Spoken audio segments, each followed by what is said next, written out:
Cars, white goods, furniture. The internet has it all, and these days people are buying it all online. It's convenient, but is it safe? There's a growing list of cyber consumers claiming they're victims of rogue sellers who fail to deliver the goods. Police regard online fraud as a new growth industry, and popular auction sites such as eBay are obvious targets. How safe is it to buy online, and are services like eBay doing enough to protect buyers and sellers? Kerry Brewster reports.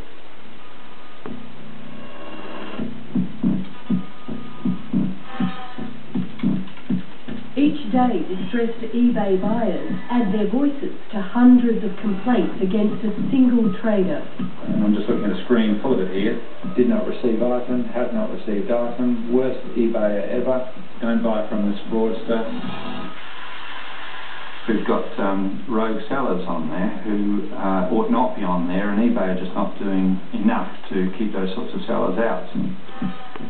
eBay takes online fraud extremely seriously. We've got over 2,000 trust and safety personnel. They're employees who work around the clock 24/7 trying to minimise any issue.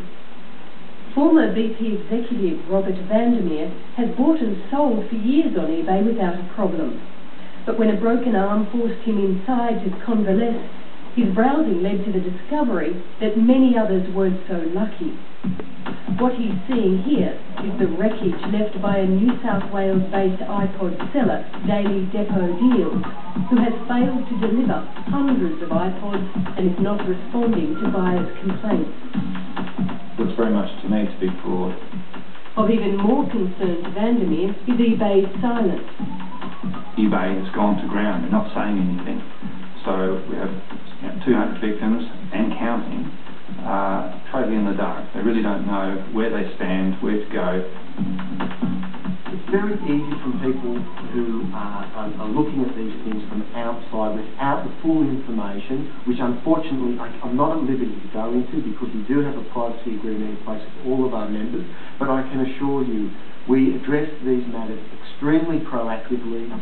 While eBay maintains it's doing everything it can to prevent criminals operating on its site, police have no doubt online fraud is a growth industry. Online fraud is a massive problem. It's very pervasive, it's out there, it's global. Brian Crooks is a victim of what may turn out to be the largest fraud committed on eBay in Australia. He lost more than $3,000. I was really looking for a quad for Brad's birthday because he really wanted one, and we browsed through the internet and we found one that fitted the bill exactly.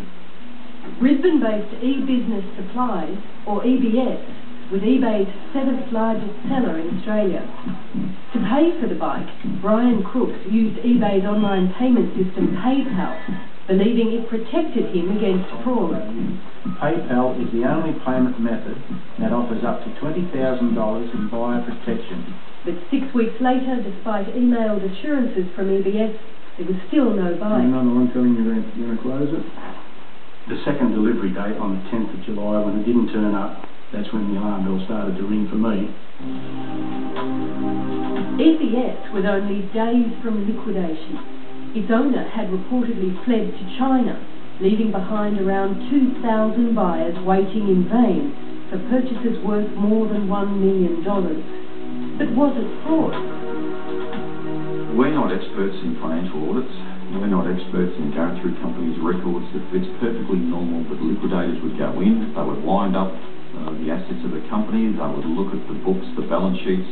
If they find a problem, they then refer it to us, and that is normal business.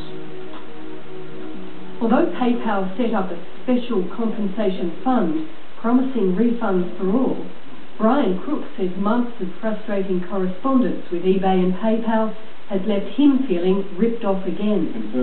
When you speak to them by the phone, you're told that they'll be referred to another department, and then they keep asking you for details which you've already sent, and then they keep asking you to file a dispute which you've already filed, and then arbitrarily they just sent me an email to say your dispute is now closed. My understanding is that the vast majority of buyers were paid by PayPal, and that if buyer still hasn't been paid, then they can still contact PayPal.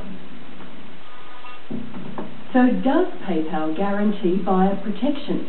The head of the ACCC has already warned eBay and its subsidiary PayPal that he's watching how they promote their buyer protection policy. If those terms and conditions are, for example, set out in small print, which people don't read or can't understand, then there's a prospect of consumers being confused to the point of being misled or deceived.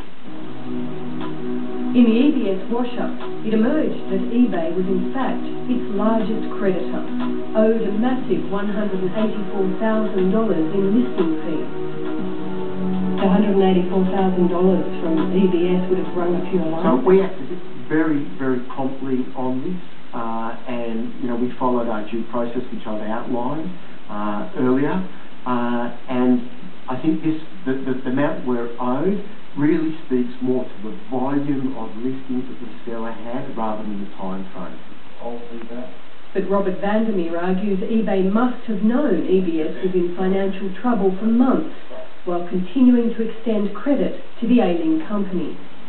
EBS is their 7th largest seller, and with sales of $2, $3, $4 million a year perhaps, then eBay profits quite well from the commissions on those sales. So it's in their interest to prop up the seller and keep them selling, both from a reputation perspective but from a purely financial perspective. Whether the EBS debacle is ultimately revealed as fraud or not, the scandal has led to calls for tougher regulation of the online marketplace. I don't think there's any a real motivation for eBay to stop fraud. They still benefit from fraudulent sellers because they still collect the fees. Elizabeth Beale oversaw a report into the rights of online consumers.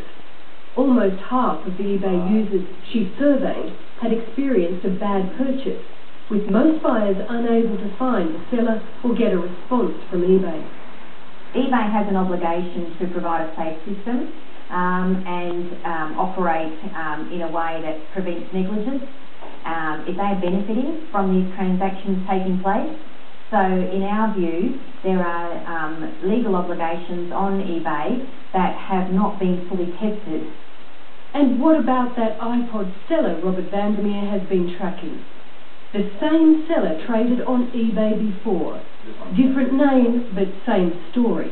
In the 60 days before he was deregistered in 2007, the complaints flooded in. This person hasn't changed their ways, and eBay has allowed them to re-establish and repeat the exercise. Within minutes of getting that skin data, they can clean out those accounts. According to police, most online fraudsters are repeat offenders. If eBay made it more difficult for persons to sell goods online without providing proper verification of who they were, then it would be less likely that rogues would enter the space. Why don't you conduct something like a 100-point ID check? Well, once again, in this day and age when people can create all sorts of identities, that's not going to help. It's the activity that people do online that is the best indication. Watch this online space. If the US experience is anything to go by, online fraud will grow as e-commerce expands. Brian Cook bought a second quad bike for his beloved grandson. This time round, he paid on tickets. Russo with that report.